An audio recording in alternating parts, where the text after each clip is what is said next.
நண்பர்களுக்கு வணக்கம். என்னுடைய இந்த சேனலை எல்லாம் நல்லா விரும்பி பார்க்குறீங்கன்னு நல்லா தெரிஞ்சுக்கிட்டேன். நிறைய வியூஸ் போகுது, நிறைய பேர் நேரடியாக ஃபோன் பண்ணுறீங்க, ரொம்ப நன்றி. உங்களுடைய சந்தேகங்களையும் நல்லபடியாக என்னை கேட்டு தெரிஞ்சுக்கிறீங்க. மேலும் இந்த நபர்கள் அந்த சேனல் சப்ஸ்கிரைப் பண்ணுங்கள், கமெண்ட் பண்ணுங்கள். உங்களுக்கு தேவையானதெல்லாம் நான் கொடுத்துக்கிட்டே இருப்பேன். அடுத்தது இந்த துவாதச பாவ பலன்கள் போட்டிருந்தேன். அதில் கடைசி பாவம் 12வது பாவம், அதை நான் அப்படியே பாடலாக படிக்கிறேன். 10 2 பையரை கேளு, பரதேச உத்தியோகம், பணத்திலே சோர்வு, சத்தான பலபோயி சயனம் தியாகம், தர்மம் ஒரு பலன் சௌக்கியமை, வித்தான பல பொன்னிய விவாதமோடு, விளைந்திடுமே தொழிலாள பலதானங்கள், கத்தாதே போகருடைய கருணையாலே, கரைந்திட்டேன் புலிப்பாணி கருத்தை தானே. இது புலிப்பாணியுடைய பாடல். இந்த 12ஆம் பாவத்துடைய பாடல். இதனுடைய விளக்கமும் உங்களுக்கு தொடர்ந்து வரும். பாடலும் மேலே தெரியும் உங்களுக்கு.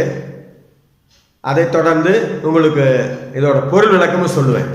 அந்த பொருள் விளக்கம் உங்களுக்கு சொல்லணும் இல்லையா? 12ஆம் பாவத்தோட தன்மை என்ன, அது விரயஸ்தானம் பொதுவாக, அதை பற்றி அவர் குறிப்பிடலை. அது இல்லாமல் அது என்னென்ன பாவங்களுக்கு உரித்தானதுன்னு அதை சொல்லியிருக்கிறாரு. அதை நீங்கள் தெரிஞ்சுக்கணும் இல்லையா? அந்த பாடல் 10 2 பையரை கேளு, அதாவது 10 2 12ங்கிறது அப்படி சொல்கிறார். அந்த 12ஆம் இடத்தோட பாவத்தை கேளுங்கன்னு சொல்கிறாரு. அது எதுக்கு அவர் சொல்கிறாரு? தர்மம், கர்மம், தொழில், பல தொழில்களை அமைத்தல், விரயம், சயனம், நம்மளுடைய உறக்கத்தை பற்றி தெளிவாக சொல்லியிருக்கிறாரு.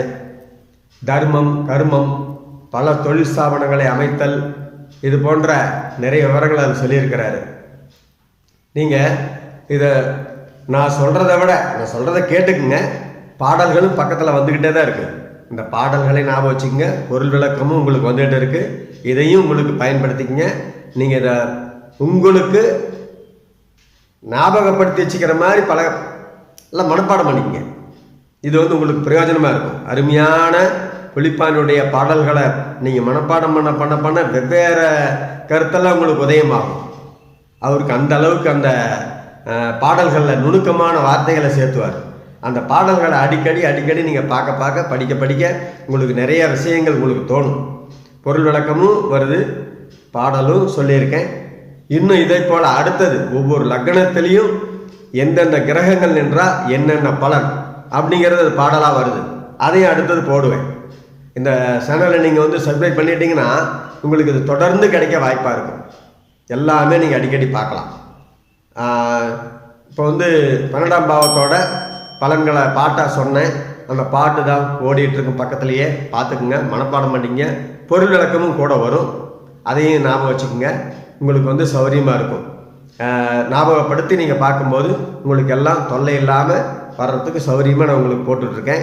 ஏதாவது விளக்கம்னாலும் இந்த ஃபோன் நம்பர் மேலே தெரியுது, அந்த நம்பருக்கு கூப்பிடுங்க. இல்லை முன்னாடியே சேனல் ஸ்டார்டிங்லேயே என்னுடைய ஃபோன் நம்பர் வரும். அந்த ஃபோன் நம்பரை எடுத்து எங்களுக்கு கூப்பிடுங்க. இந்த சேனல் சப்ஸ்கிரைப் பண்ணுங்கள், கமெண்ட் பண்ணுங்கள். உங்களுக்கு நிறைய விஷயங்களை சொல்ல தயாராக இருக்கேன். 12ஆம் பாவத்தோட துவாதச பாவத்தோட பலன்களை சொல்லியாச்சு. அடுத்தது லக்ன பாவங்களில் கோட்கள், எந்தெந்த கோள்கள் இருந்தால் என்னென்ன நடக்குங்கிறதையும் சொல்லுவார். அதுவும் பாடல் வடிவிலேயே வரும், அதையும் சொல்கிறேன். அடுத்தது உங்களுக்கு நான் சொல்கிறேன். சரியா? நன்றி. அடுத்ததை பாருங்கள். பாடல்களை மனப்பாடம் பண்ணிக்கங்க, பொருள் விளக்கத்தையும் மனப்பாடம் பண்ணிக்கங்க. நன்றி.